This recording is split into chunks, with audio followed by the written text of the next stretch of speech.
Peter Mulcahy. I'm the UK Colour Ambassador for Rusk.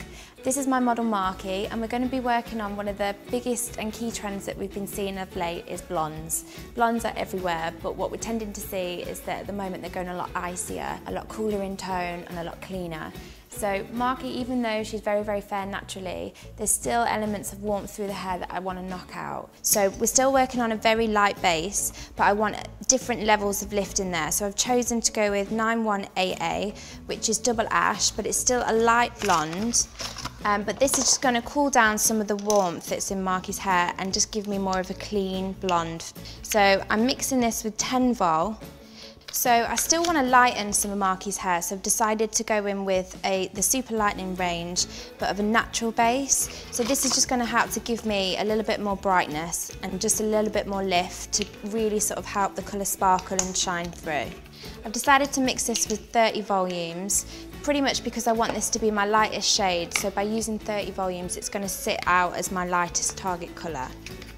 The whole Rusk range is 100ml tubes, which is amazing because they really do go a lot longer. So I'm going to start by working through my top section because this is where I want it lightest. It's always a good thing to ask to your client is where they wear the hair, so where the hair's going to fall. So obviously Marky wearing it centrally, so we want to work through that part in. So if someone was to wear their hair very far on the side, then that's where we'd start first. So I'm going to start through my lightest section first, through the parting.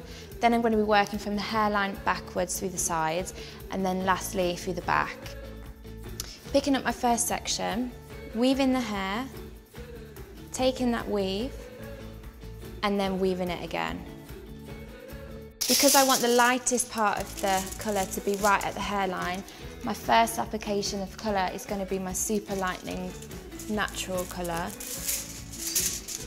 And I'm going to apply that all the way from roots to ends. Then simply fold and half, and then just fold the corners in. Some hairdressers tend to go every section, every different colour, but I think really you've got to think of it of where you visually want to see that colour. So I'm still going to, for the next couple of sections, work on my lightest tones, and then when I get towards the back, I'll drop down to my 9 tone, just so you get a little bit more dimension with your colour. So I'm going to repeat that process all the way through that top section, then move on to the side panels, and then finally through the back.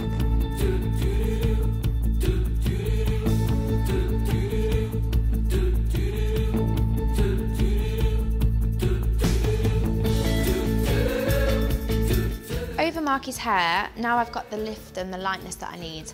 I'm glossing over with 1011, which is super light ash colour. So this is really going to help to sort of neutralise everything down, give a little bit more shine to the hair. But because it's a blonde, and sometimes blondes lack a lot of shine, I'm going to be adding in Deep Shine oil, which is pure argan oil, just 3 drops to the gloss, just to help really nourish it and give it plenty of shine. So I'm going to apply my 1011 AA to the whole head. I'm just going to start by applying at the front of the hairline and working it all the way through to the midlengths and ends.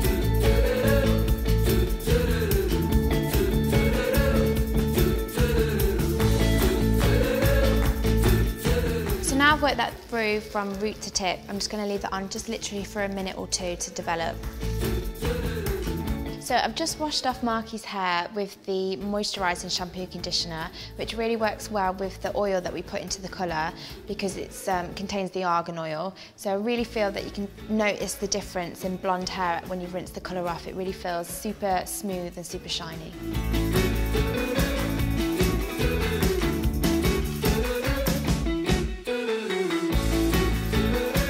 So this is our beautiful blonde Marky, and this is the finished result from the colour.